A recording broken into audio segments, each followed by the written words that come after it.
Hola, ¿qué tal? Bienvenidos, bienvenidas. Esto es Espacio Diverso, un espacio coproducido por el COPRED, el Consejo para Prevenir y Eliminar la Discriminación, y Justicia TV, el canal de la Suprema Corte de Justicia de la Nación.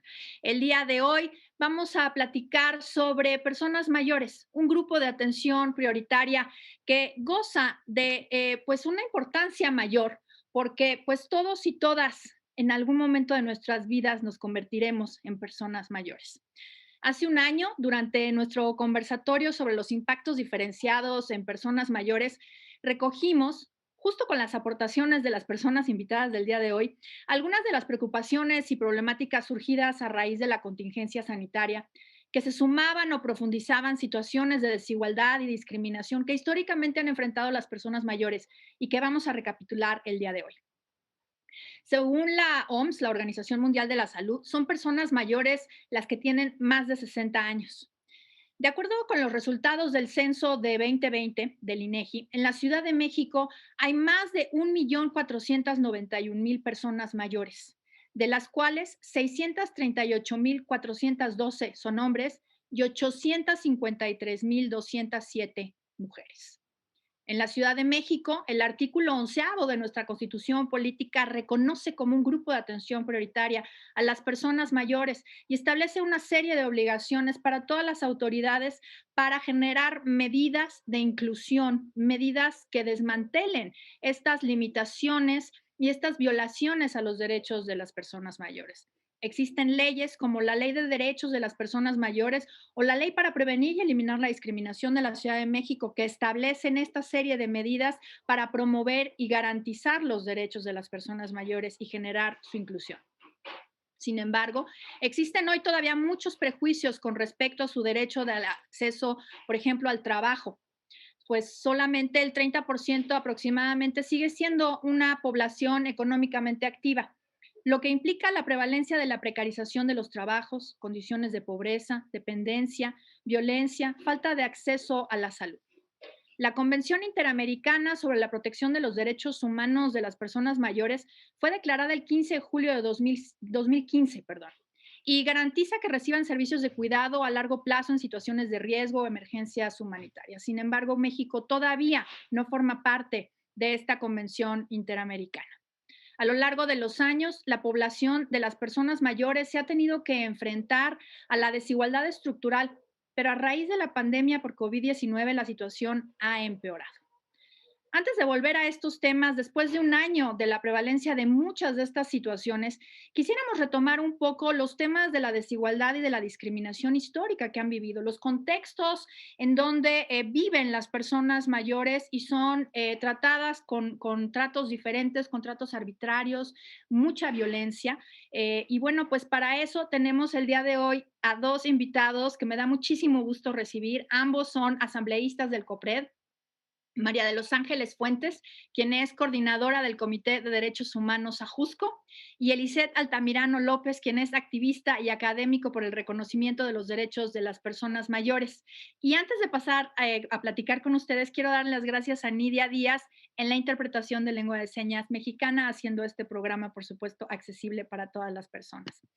Bueno, ya decía yo que en este primer bloque me gustaría que conversáramos un poco sobre estos contextos de discriminación que ya existían antes de la pandemia y que, como hemos insistido desde el COPRED, se han exacerbado con la pandemia, con la crisis de salud, pero con la crisis económica y social asociada a la pandemia.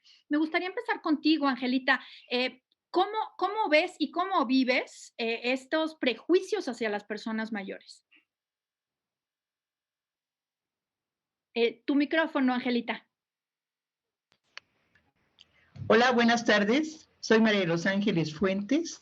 Tengo 79 años de edad y es bien importante lo que les voy a decir. Digo mi edad porque hay una cuestión que dicen que la vejez es una enfermedad y yo voy a demostrar lo contrario.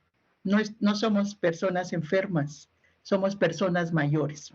Bueno, para su consideración y en relación al primer bloque, las personas mayores en lo cotidiano e históricamente nos hemos enfrentado a un complejo sistema fincado en la cultura de desprecio hacia la vejez y el envejecimiento.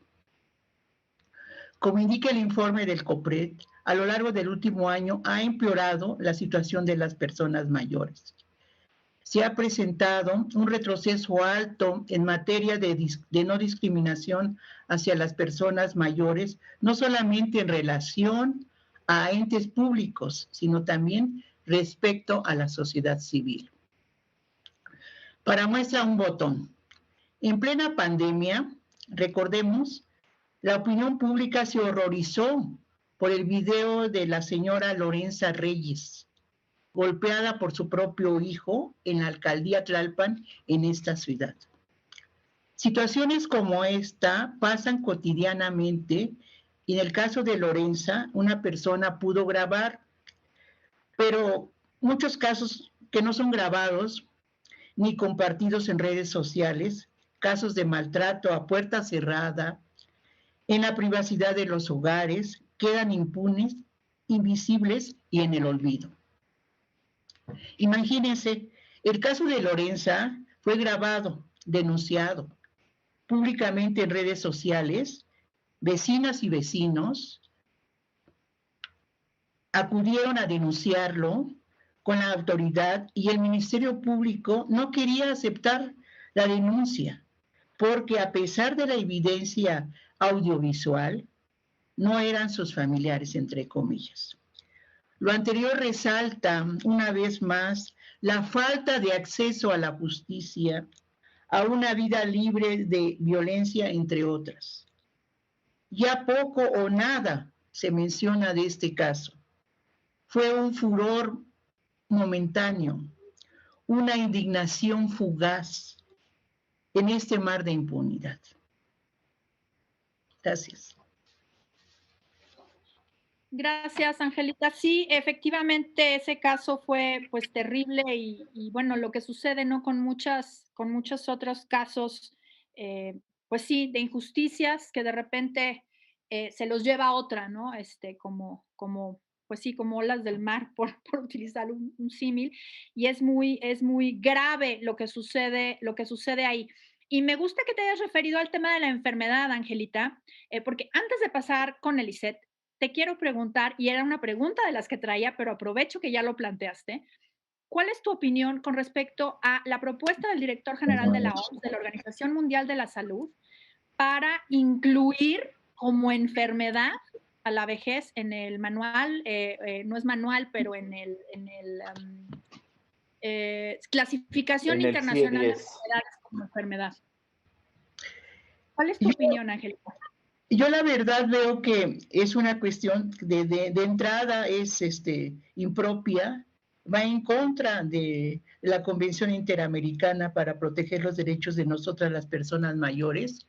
Y por otro lado, siento que al mismo interior de la Organización Mundial de la Salud hay una confrontación, porque hay un grupo y se declaró se declaró la década del envejecimiento saludable y con propuestas de acción de acción y ahora resulta que otro grupo está proponiendo y diciendo, más bien no proponiendo, diciendo que la vejez es una enfermedad.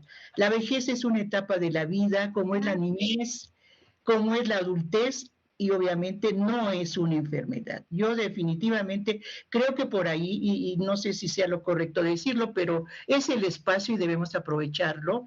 Es una cuestión que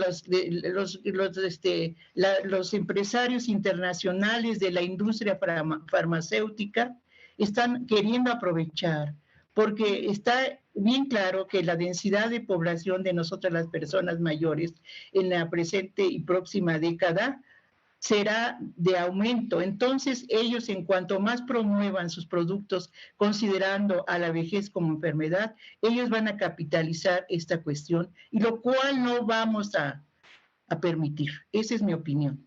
No permitamos que los empresarios de las empresas multinacionales ganen esta lucha en contra de nosotras las personas mayores. Gracias, gracias, Angelita. Pues ahora sí, voy contigo, Elisette, un poco sobre los mismos temas. El tema de la estigmatización, los prejuicios y también tu opinión acerca de esta propuesta. Ok, ok, gracias Geraldina, buenas tardes, gracias por la invitación. Bueno, mira, vamos de atrás hacia adelante con este tema que está muy sonado hoy en día sobre la OMS, el tratar de incluir a la vejez como una enfermedad. Yo creo que aquí hay mucho desconocimiento y en este momento que se hizo la propuesta causa mucho escozor porque en la actualidad somos una sociedad de cristal. Los que estamos en el área clínica conocemos el CIE, que hoy es la versión 10, donde quieren incluir esta parte es en el CIE 11, que saldrá el próximo año. Sin embargo, desde 1900, que fue cuando se inició todo esto del catálogo de diagnóstico de enfermedades, ya estaba incluida aquí la vejez, nada más que con el término senilidad. Ese es el punto, que hoy quieren cambiar senilidad por vejez y estaba incluido en el apartado de las discapacidades. Entonces, digo, causa ahí cierto, no sé qué término decir, causa ahí alguna incomodidad para algunas personas que hoy se esté hablando del término vejez, cuando te digo, desde 1900 este término estaba incluido simplemente con el sinónimo de senilidad y estaba incluido en el apartado de las discapacidades. Ahora, en México, pues persisten numerosos prejuicios en torno a lo que son las personas mayores. Eh, de estos prejuicios, estereotipos, se cree que son dependientes al 100%, ¿no? Las personas mayores de 60 años, que son menos productivas y menos capaces para poder resolver los problemas, que trabajan peor que la juventud, tienen la memoria deteriorada, muestran peor higiene que otras generaciones, que ya no pueden aprender, que se irritan con mucha facilidad y pierden el interés en las cosas conforme van envejeciendo.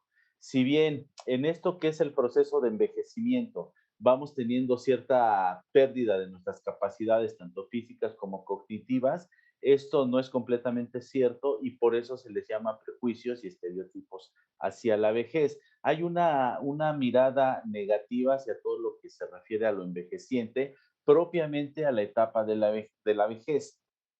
¿Por qué? Porque se piensa que la vejez es una etapa de improductividad, de desecho, donde la persona ya no tiene nada que aportar. Y bueno, por algo yo participo aquí en la Asamblea Consultiva de COPRED, porque soy totalmente en contra de estos prejuicios y estereotipos que se tienen hacia las personas de 60 años y más, ya que si los tomamos como históricamente, ¿no? Podemos ver que la persona mayor de 60 años en la actualidad siempre ha aportado recursos culturales, intelectuales, productivos, económicos, sociales, hacia cualquier tipo de sociedad. De hecho, son quienes en muchas ocasiones han dictado reglas, normas y leyes para lo que hoy tenemos en la sociedad actual. Esta es una de las aportaciones que puedo dar en este momento. Elisette, el Dime. hecho de que esté desde 1900 no quiere decir que esté bien que siga ahí. Digo, pongo el ejemplo, por ejemplo, de la homosexualidad o Ujú. de la transexualidad, ¿no? O sea, estaban como enfermedades catalogadas, pero se ha rectificado, por un lado. Y por el otro lado, cuando hablamos de senilidad, corrígeme porque yo no soy experta, pero entiendo que eso está asociada a un estado de salud de las personas, no así la vejez, que está asociada a una etapa etaria, ¿no? Entonces, ahí me queda un poco débil, digamos, el argumento de, bueno, es que ya estaba. O sea, ¿por qué continuar con eso? Y perdóname que te lo diga así, Eliseth, pero creo que en este programa justamente apelamos a no hablar de una generación de cristal. Estamos buscando que no haya violaciones a los derechos, que no haya discriminación. Y yo creo que justamente poner los temas sobre la mesa en este sentido es muy importante. Ok, sí, no, totalmente de acuerdo. El hecho de que ya existiera no quiere decir que se tiene que estar perpetuando el sinónimo. Ahora, esto de que senilidad siempre se ha asociado como un término negativo, esto fue conforme fue avanzando la historia que se fue deteriorando el significado, porque inicialmente con los griegos la parte senil era justamente estas personas que llegaban a la etapa de la vejez, ¿no? Una persona senil era una persona mayor, una persona vieja. Y ya con los romanos justamente es ahí donde surge el Senado. que era un grupo, una cohorte de personas de cierta estructura, de cierta condición etaria, que en este caso eran las personas mayores, quienes apoyaban al emperador con la decisión. Totalmente de acuerdo, el que no se debe de perpetuar esta parte negativa, pero sí debemos de tener claro que lo que corresponde a la clínica, bueno, ahí está estructurado y yo pienso, digo, al ser clínico, yo pienso que por parte de la OMS no netamente le están poniendo como una enfermedad, sino que está incluida en el catálogo. Y porque si habláramos, por ejemplo, que estuviera incluida en el DSM-4 o el DSM-5, que es la versión estadounidense sobre problemas o trastornos mentales, entonces yo pienso que ahí sí sería un estigma directo para la persona mayor de 60 o de 65 años. En el CIE-10 simplemente está como una clasificación. ¿Y eso qué implica? O sea, que prácticamente para quienes no trabajamos en esto, ¿qué implicaciones tiene? Bueno, como te digo, está en el apartado de discapacidades.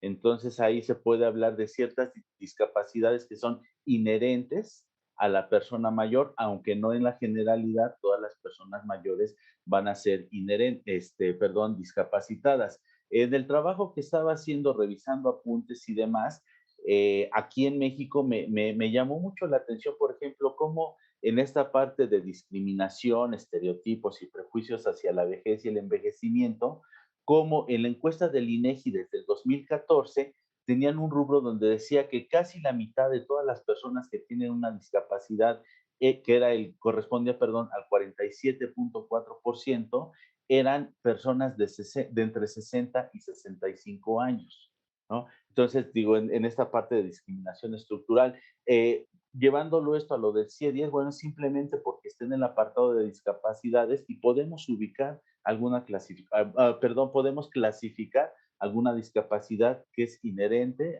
a la persona mayor. Ya. Qué bueno que lo aclaras. Sin embargo, no sé, Angelita, ¿tú qué opinas? Porque yo siento que el hecho de que se asocie la discapacidad, o sea, quienes no sabemos, y vuelvo con eso, ¿no? Quienes simplemente nos dicen, la OMS continúa con la catalogación de la vejez como una enfermedad porque está asociada a la discapacidad que puede ser prevaleciente en la mayoría, pero no en todas, pues volvemos a caer en esa generalización, ¿no crees, Angelita? Sí, yo pienso que el hecho ese, bajo mi consideración, es un retroceso, porque sería quitarle autonomía a las personas mayores, que es una cuestión por la que hemos luchado incansablemente en mi caso, por más de 30 años. Y considero que, pues, todo lo que hemos considerado de ese trabajo, no solamente a nivel local y nacional, sino a nivel internacional con organizaciones de América Latina y el Caribe, cuando pues hicimos los trabajos previos para que se declarara la convención el 15 de junio de 2015 en la OEA en Washington. Nosotros ya tenemos considerado, de hecho en la convención se contempla esta situación. Definitivamente no aceptamos esa consideración de enfermedad. Yo considero que la palabra enfermedad es lo que realmente nos preocupa, ¿verdad? A veces yo no soy abogada, definitivamente desconozco toda la cuestión meramente legal, pero la palabra enfermedad es la que me produce incomodidad, me produce un disgusto, ¿verdad? Porque yo repito, tengo 79 años y la verdad tengo movilidad, deterioro cognitivo afortunadamente no. No todos los casos son como el mío, pero yo considero que no es una enfermedad el ser vieja o viejo. Ujú. Sí. Por supuesto. Tenemos que hacer un corte, Lisette. Ahorita regresamos con esa intervención que quieres hacer. Se nos va el tiempo muy rápido en espacio diverso Adelante, siempre. adelante. Vamos a hacer un corte. No le cambien porque se está poniendo muy buena la conversación. Estamos en espacio diverso y estamos hablando sobre personas mayores. Ahorita regresamos.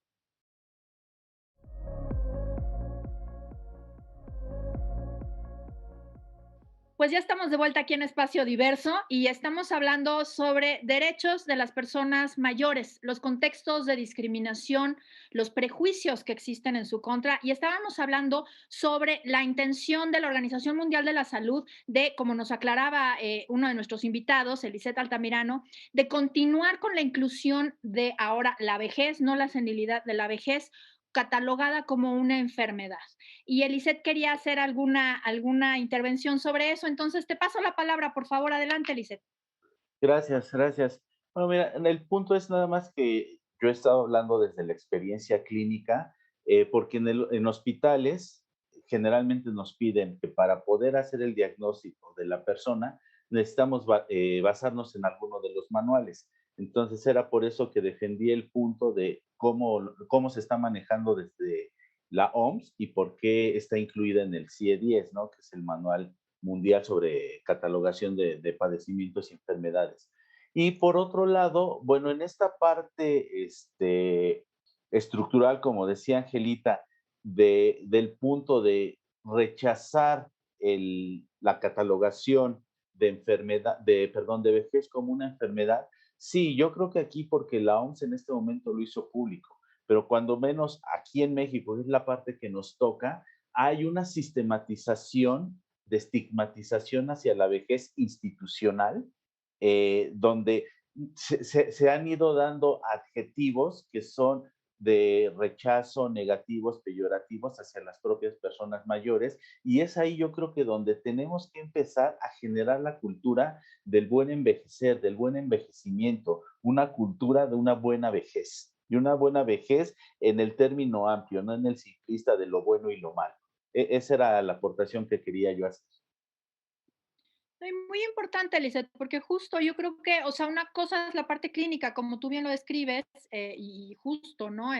Con una perspectiva, digamos, específica de atención a la salud, y otro es cómo impacta esta clasificación que, como dices, ¿no? Se hizo pública y entonces impacta, digamos, en la opinión pública y de quienes nos dedicamos a otras cosas, y entonces de repente es como, ¿cómo? Las personas mayores están enfermas según la OMS y sobre todo ahorita, que es a lo que quería yo pasar también y que está estrechamente relacionado con esta estigmatización que se ha dado, que ya venía, ¿no? Que estamos platicando de eso, ya venía estos prejuicios en contra de las personas mayores y ahora con la COVID, pues es un grupo de riesgo y ese ser un grupo de riesgo ante esta nueva enfermedad ha traído un nuevo estigma en contra de las personas mayores, sobre todo por lo que se refiere al acceso al trabajo, ¿no? De repente empezó a haber empleadores, empleadoras que dijeron, pues voy a despedir a todas las personas mayores o las voy a descansar o, ¿no? Como sabemos que hay casos por ahí, para protegerlas, pero pues en ese protegerlas, y por eso lo pongo entre comillas, pues se les dejó sin ingresos, ¿cierto? Entonces, pues justo, ¿cómo ha funcionado todo esto? Regreso contigo, Angelita. Eh, ¿Cómo ha estado pasando toda esta parte, digamos, del engrandecimiento, si me permiten la palabra, del estigma asociado ahora a la COVID? Bueno, yo considero que el informe que sacamos, que bueno, ustedes con las organizaciones que participamos, con ustedes en COPRED y como asambleístas, en este caso Eliseth y yo considero que es muy completo el informe. Es un documento necesario y urgente para visualizar una ciudad y un país después de una traumática experiencia pandémica. Podamos tomar, para que tomamos la oportunidad de implementar mejores políticas públicas y mejor trato hacia poblaciones prioritarias.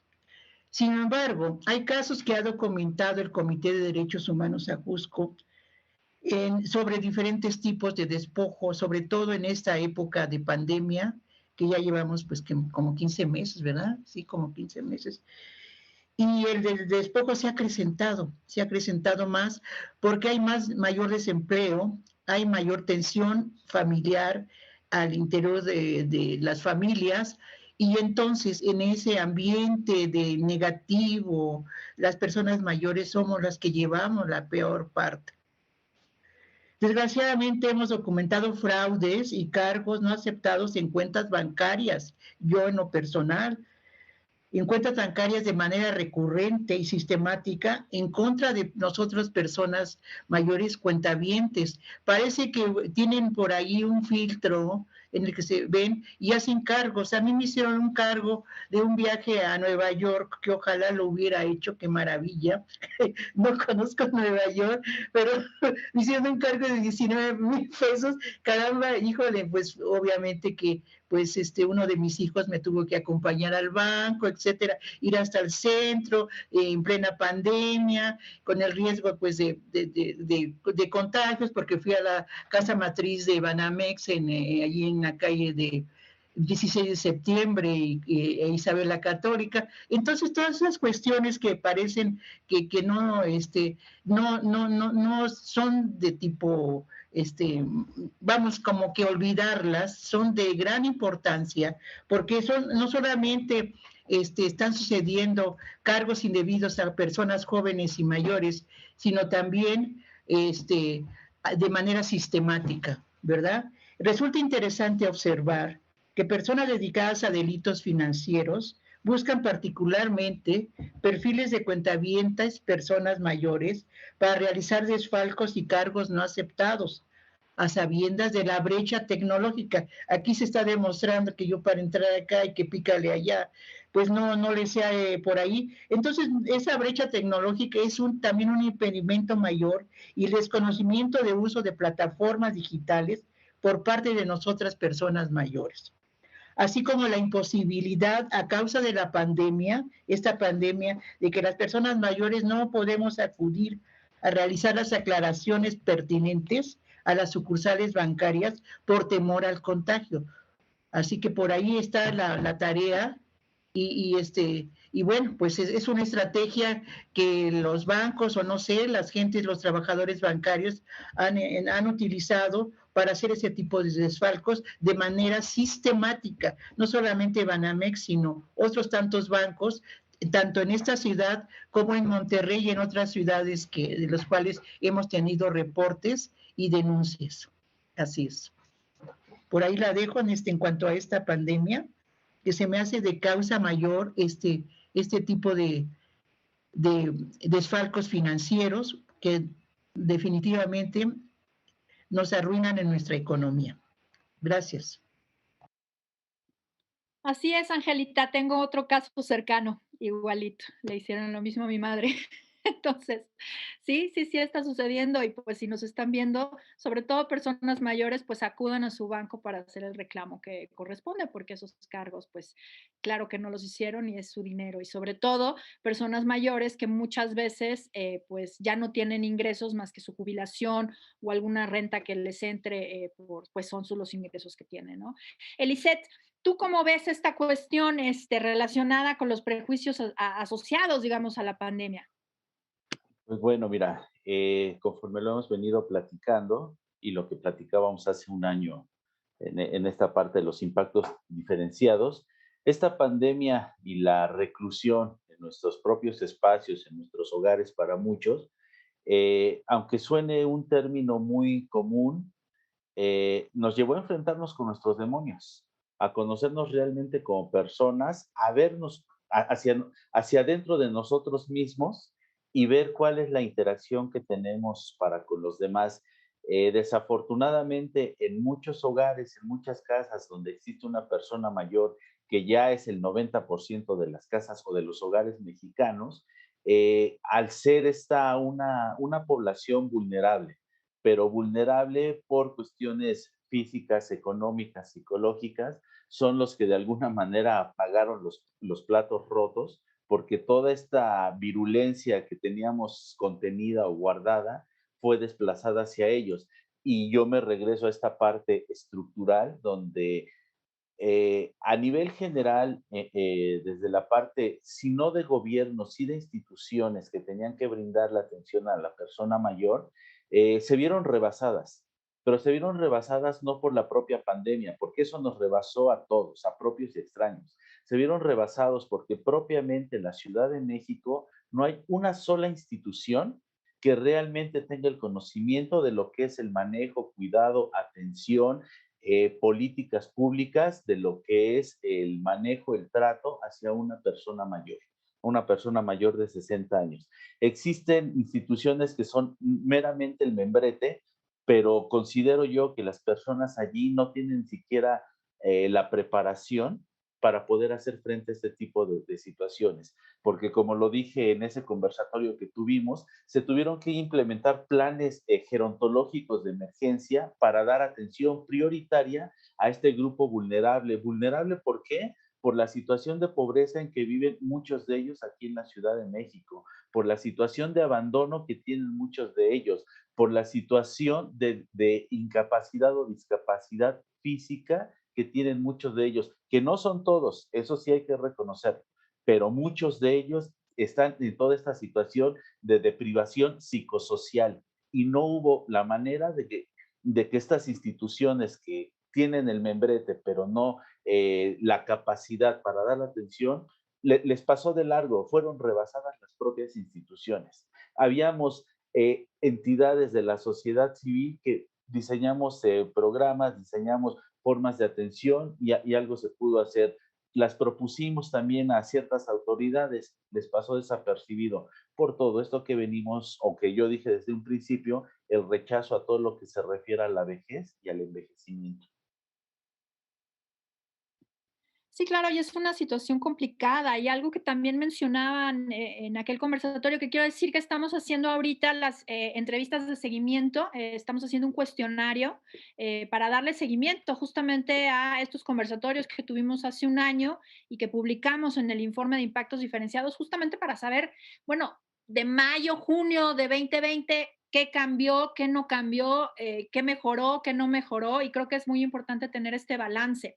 Pero algo que nos mencionaban tanto Lisette como Angelita en aquel conversatorio y que me parece que es de gran importancia es el tema de la salud mental y de la salud emocional.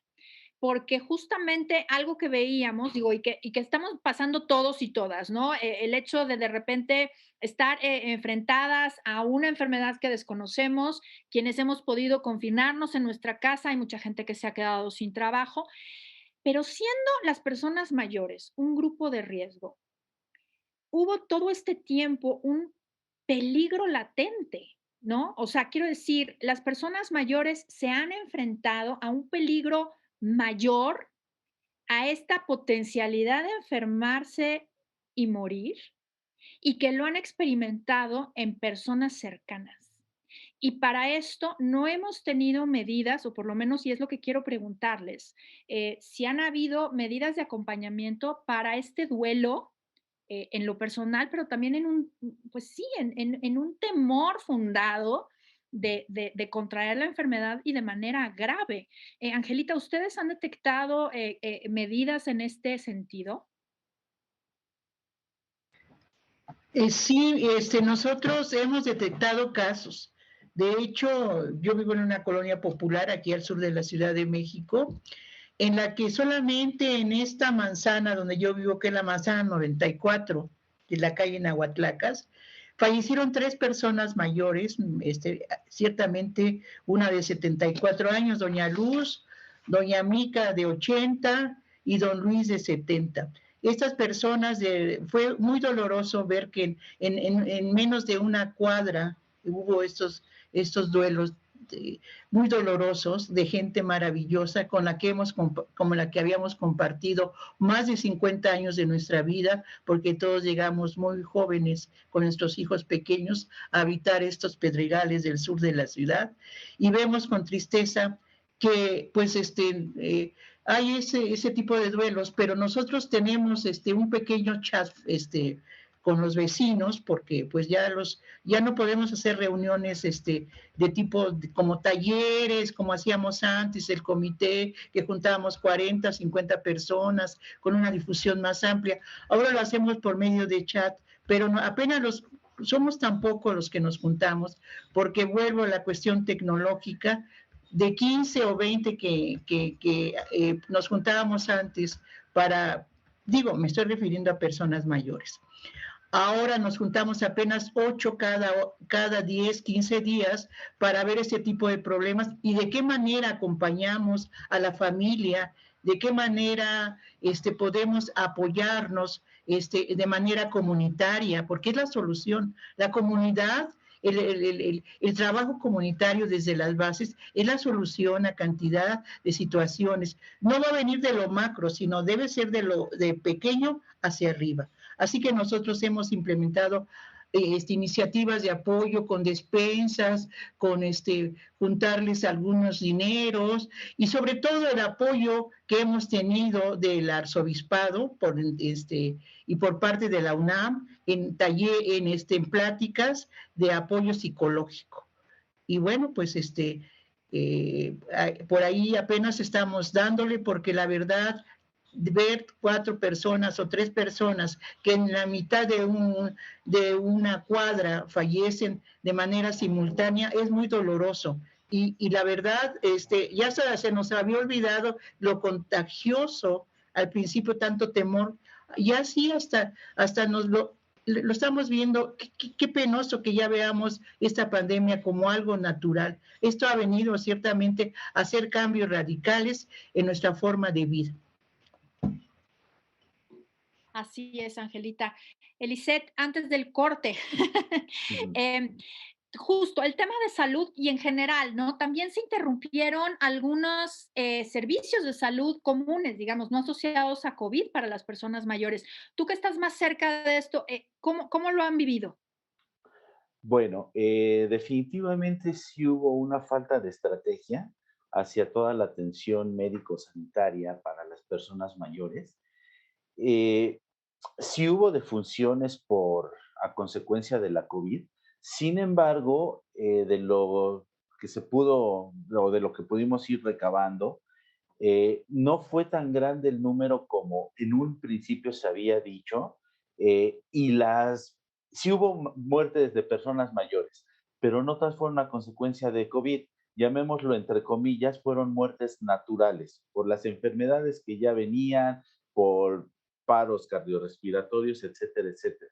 Afortunadamente, la COVID no causó tanto estrago en personas mayores. Yo en este momento desconozco el por qué, porque sí conocí casos de personas mayores que fueron contagiadas, que desarrollaron la enfermedad, obviamente tuvieron su periodo ahí de incubación y toda esta situación, sin embargo salieron bien librados y hoy en día están al 100, ¿no? Están como cualquiera de nosotros haciendo actividades, desarrollándose. En mi experiencia conocí desafortunadamente más fallecimientos de personas menores de 50 años que mayores de 60. Y eso es algo digno de alabar.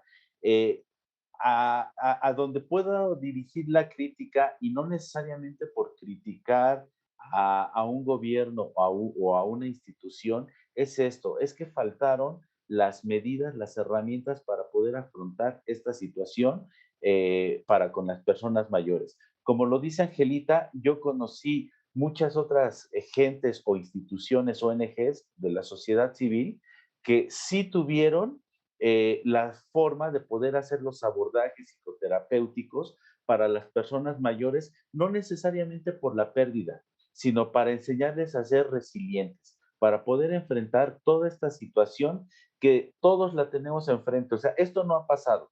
Nada más que como ya estamos vacunados, nos sentimos superhéroes y creemos que no, ya no va a suceder. No, ahí está presente, pero a mí me dio gusto ver cómo a través de estos trabajos que se fueron haciendo con las personas, visitándolas a casa, y repito, fue la sociedad civil, no fueron las instituciones que se supone se deberían de dedicar al cuidado, a la prevención de esto. La sociedad civil, como si armó brigadas, fueron casa por casa o pudieron de alguna manera, de manera virtual, reunir a las personas, darles pláticas, darles acompañamiento de todo esto, lo que sí podía suceder y lo que no podía suceder, cómo se podían cuidar y cuáles tenían que ser las medidas de prevención y de precaución que deberían de tener. Yo desde la experiencia, repito, afortunadamente no vi tantos caídos personas mayores de 60 años, no así, sí menores de 50 años. Sí, es lo que hemos visto en algunas de los datos demográficos. Tenemos que hacer un corte y ahorita regresamos. No le cambien, estamos en espacio diverso y estamos hablando sobre derechos de las personas mayores ante la COVID.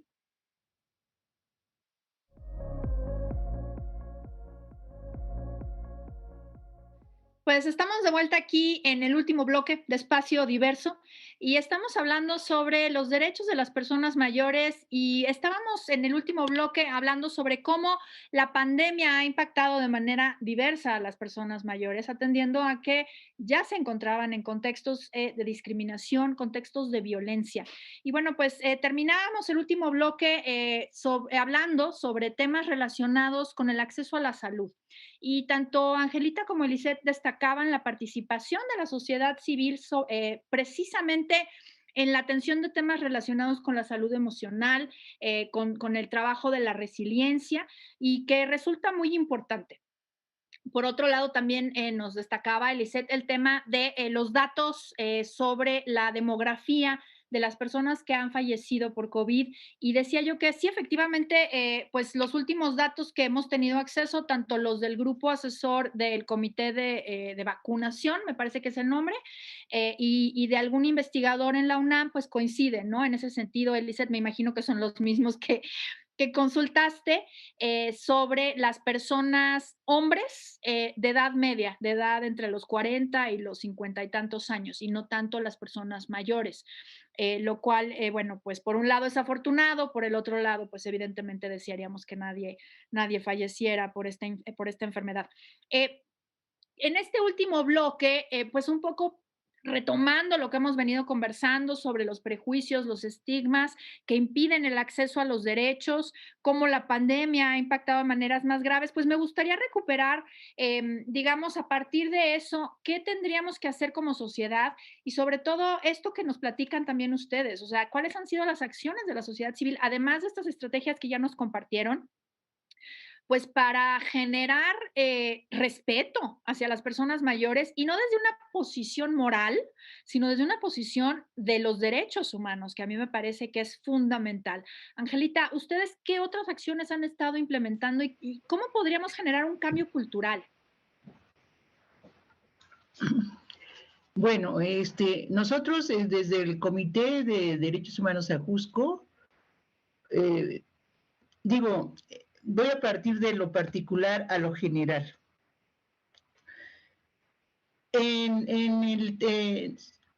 Yo creo que en la cuestión de la vacunación, a nosotras las personas mayores, aquí en la Ciudad de México, hubo un cambio en el paradigma y un buen trato a nosotras las personas mayores.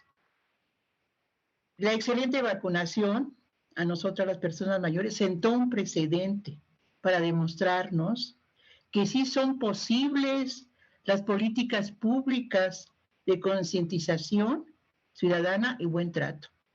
A mí, en lo personal, me tocó la vacuna aquí en Ciudad Universitaria, en el centro de exposiciones, y desde que me bajé del carro, apoyada en el brazo de uno de mis hijos, las personas con sus chalecos verdes, no sé, creo que son del gobierno de la ciudad, y todos los jóvenes nos recibieron con una calidez, un entusiasmo, un amor que para mí hicieron que salieran mis lágrimas.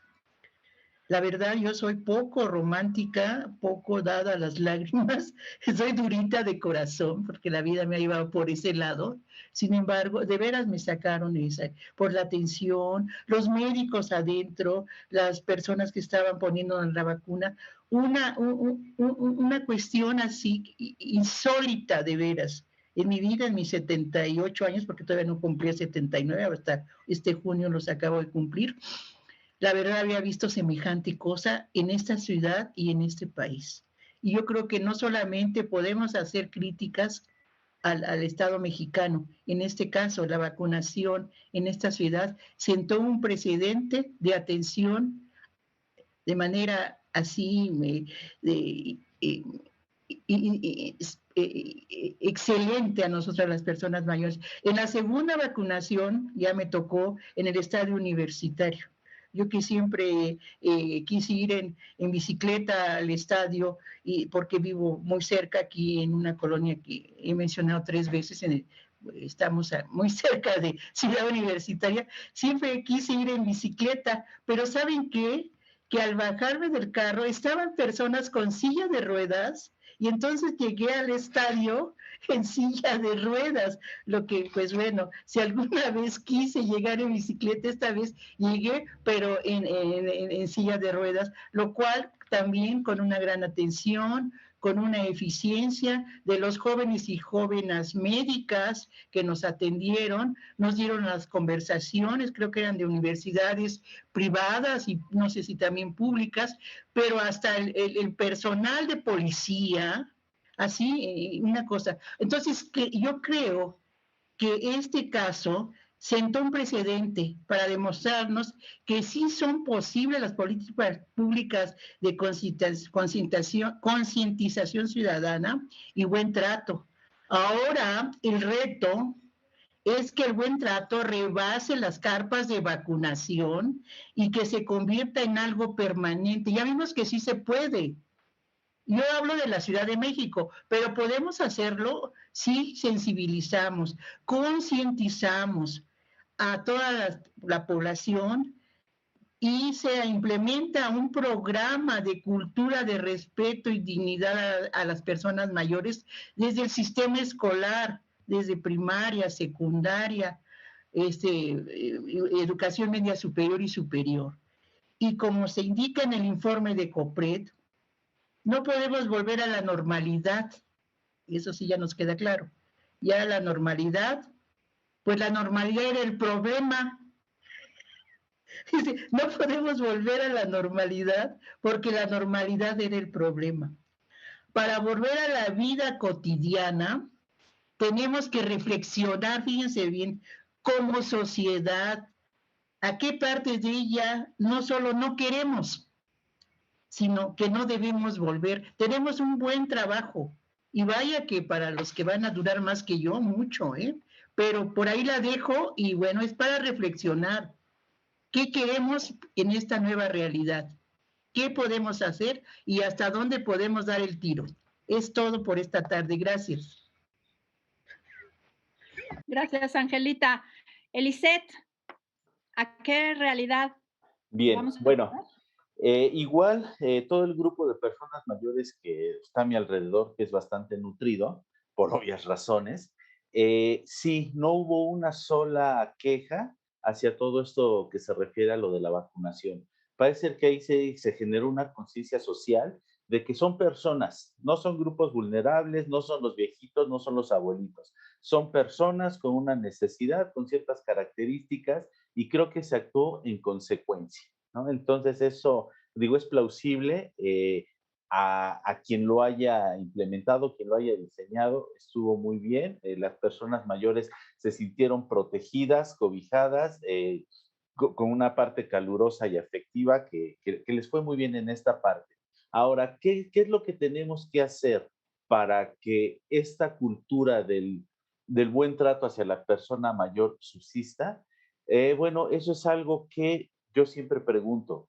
He ido a cualquier cantidad de foros, congresos, lugares donde supuestamente se está generando algún tipo de política para las personas mayores, pero lo que me llama la atención es que nunca hay personas mayores.